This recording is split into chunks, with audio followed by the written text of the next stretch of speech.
ஏன் டாக்டர் என்கிட்ட பணம் கட்ட வேண்டாம்னு சொல்லிட்டு அப்பா கிட்ட பணம் கட்ட சொல்லிருக்கீங்க? எங்க அப்பாவும் இப்போ பணம் கட்டிட்டாரு. ஆபரேஷனுக்கு எல்லா ஏற்பாடும் நடந்துகிட்டு இருக்கு. உங்க அப்பா கிட்ட நான் பணம் கட்ட சொல்லலையே. சொல்லலையா? ஆமா பைரவி, உங்க கிட்ட பணம் கட்ட வேண்டான்னு சொல்லிட்டு நான் எப்படி உங்க அப்பா கிட்ட பணம் கட்ட சொல்லியிருப்பேன்? ஐயோ, நல்லா ஞாபகப்படுத்தி பாருங்க டாக்டர். நீங்க சொன்னீங்கன்னு அப்பா பணத்தை கட்டிட்டாரு. நான் சொல்லல பைரவி. ஆமா, இவர் சொல்லல.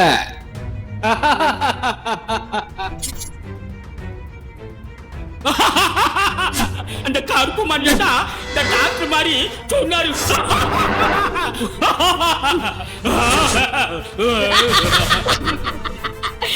ஆமா, நாங்க பார்த்தோம்.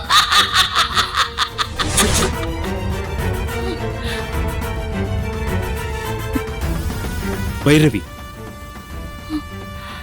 என்னாச்சு? இங்க பாருங்க, பணம் கட்டாம நீங்க டிஸ்சார்ஜ் பண்ணிட்டு போயிருக்கலாம். ஆனா இப்ப பணம் கட்டியாச்சு. இனி ட்ரீட்மெண்ட் கொடுக்காம ஹாஸ்பிட்டல் விட்டு அனுப்ப மாட்டாங்க. இனி உங்க அம்மா உயிர் ஆண்டவன் கையில தான் இருக்கு. டாக்டர், எங்க அம்மா உயிரை நான் காப்பாத்தியே ஆகணும். அதுக்கு நீங்க தான் எனக்கு உதவி பண்ணணும். நான் எப்படி உங்களுக்கு உதவி பண்ண முடியும்? நீங்க தானே டாக்டர் ஆபரேஷன் பண்ண வேண்டாம்னு சொன்னீங்க. ஆபரேஷன் பண்ண ஆபத்துன்னு சொன்னீங்க. ஏன் டாக்டர் ஆபரேஷன் பண்ண கூடாது? என்ன ஆபத்து சொல்லுங்க டாக்டர். அது வந்து டாக்டர், நீங்க சொல்ற வார்த்தையில தான் எங்க அம்மா உயிரே அடங்கி இருக்கு. உண்மையை சொல்லுங்க டாக்டர். Doctor please. சொல்றேன். டாக்டர் ஞானவேல் இந்த ஹாஸ்பிட்டலுடைய மிக முக்கியமான தூண். இந்த ஹாஸ்பிட்டலோட கிரிட்டிக்கலான மேஜர் ஆபரேஷன்ஸ் எல்லாம் அவர் தான் பண்ணுவாரு. ஆனா கடந்த 3 வருஷமா அவர் பண்ண 30 ஆபரேஷனும் ஃபெயிலியர். ஏன் டாக்டர் இந்த ஆபரேஷனை பண்ண வேண்டாம்னு சொன்னா? மேனேஜ்மெண்ட் ஒத்துக்காத. அவரு பண்ற ஆபரேஷன்ல மட்டும் ஏன் டாக்டர் இப்படி நடக்குது?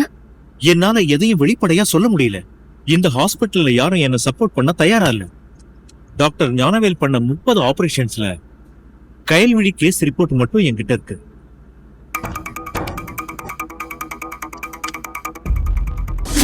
கயல்விழிக்கு ஃபெலோபியன் டியூப்ல பேபி ஃபார்ம் ஆனதுனால ஆபரேஷன் பண்ணாங்க.